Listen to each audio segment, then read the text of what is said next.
Welcome to the Word of Gab podcast. I am Gab, your mid-20s fun tita with a resting bitch face. This podcast is all about adulting lessons and stories in my journey to being a responsible adult while fostering healthy relationships, spreading positivity and confidence, and enjoying coffee. No pressure. You can do anything as you listen to this pod. You can work, do laundry, wash the dishes, or maybe just chill with me while you take a sip from your favorite drink. So, let the stories begin. Hello and welcome back to the Word of Gab podcast. So, if you're here and listening to lesson number 11 of this 12-part series, thank you for coming back if you've heard the previous lesson. But if you haven't, feel free to listen to that. I just wanted to do it in a chronological way based on how important a lesson is to me. So 12 to 1. So that's how we're gonna do this. This is kind of related to lesson number 12. My next lesson would be to always strive to learn something new.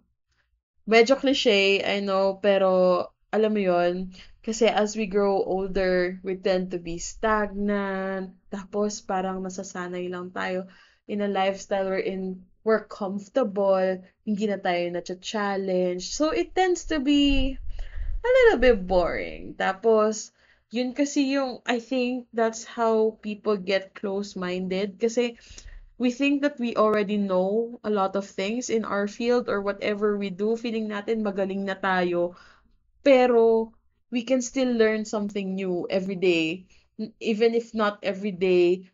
But, as we continue to live, we continue to learn something new, diba? So, what are the things that I learned this year? I actually learned a lot. As in, it may not be like a super new thing, but it's something like, for example, yung experience ko sa Palawan with a friend na kaya ko palang mag-travel ng dalawa lang kami ng friend ko. We survived. And kaya ko palang mag-snorkeling with a life vest sa open waters nang hindi, as in, oh my God, I don't swim. Like, my fears are like, oh my God, open waters, hindi ko alam kung anong makikita ko. But then, I realized na I can learn how to face my fears, and it could be really worth it. Another thing that I learned is that I learned to be more at peace with my relationship with food. It's still ongoing, pero alam ko na ngayon kung paano ko papakinggan yung katawan ko. Kung paano ko malalaman na, okay, gusto ko tong pagkain na to, pero it doesn't mean I have to binge it. For example, I want fries, but it doesn't mean I have to eat a lot of fries. It just means I want to eat fries right now in an amount that would satisfy me. And it doesn't necessarily mean sobrang dami.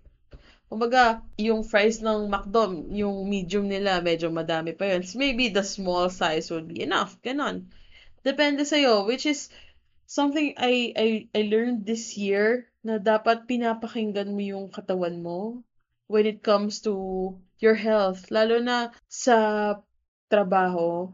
I tend to be a workaholic. Kapag wala akong ginagawa, gusto ko may ginagawa ako. Gusto ko may output ako lagi. Hindi ko alam kung bakit, pero I tend to be like that.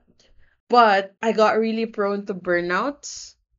Like, palagi akong parang nag-heartbreak na lang ako kapag nararamdaman kong malapit na ako doon. So, what I did was I listened to my body. So, nitong December lang, actually, nung pa-end ng November, I wasn't really getting enough sleep. So, parang yung tulog ko is 4 to 5 hours lang. And I don't set alarms. That's how free I am with my job. I don't set alarms. So, kung kailan ko gusto, dun ako mag-work. But I was stressing myself out for no reason. Kaya ko naman siyang i-manage ng considerable time na pwede sa akin, pwede sa katawan ko. But I tend to force myself to finish a lot of things right away. But I worked on that, and my body was starting to maybe talk to me by doing that. Kasi sabi niya, okay, 4 to 5 hours na lang tulog mo. Nagigising ako na parang ang bilis-bilis ng tibok ng puso ko, para akong kinakabahan na ewan. So, I had to have a hard reset with my sleeping schedule. And thankfully, my boss understands that I have to follow it kasi if not, I would I wouldn't be so productive.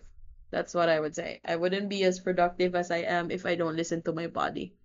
So that's what I learned. That's something new that I learned.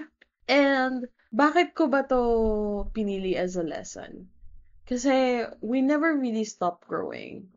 And growth means learning something new every time. Growth means not being stagnant. Growth means change. And alam naman natin na change is coming. Charet! Alam naman natin na, my goodness, I can't believe I said that. Anywho, kadiri. Alam naman natin na change is inevitable. As in, wala kang magagawa. Everything changes. So, this is just a reminder that you are never too old to learn new things. Kung meron kang dream nung bata ka na gusto mong gawin ngayon, gawin mo. Kasi habang buhay ka pa, take that opportunity. Take that time to learn things and experience things that you thought you would never experience. So, a challenge to end this episode is for you to learn something new this year. If kaya mo, and I would be so proud of you if you do it every quarter, and kung sobrang pabibo ka, learn something new every month. And keep me updated, ha? I want to be updated with your progress, so tag me at Word of Gab Podcast on Instagram. Gusto kitang i-hype doon sa gusto mong goal. Pwede ako yung maging accountability body mo. Kasi ako, one of the things that I want to try is actually baking. I'm gonna start baking next year. So, tignan natin how that would go. Keep me accountable. And that's the end of this episode. And see you tomorrow. Bye. Thank you so much for spending your precious time with me, and I want to hear your thoughts, so feel free to message me on Instagram or on Facebook at Word of Gab Podcast. You can follow, like, and share. As always, I want to remind you that when someone tries to dim your light, blind them. See you next time. Bye!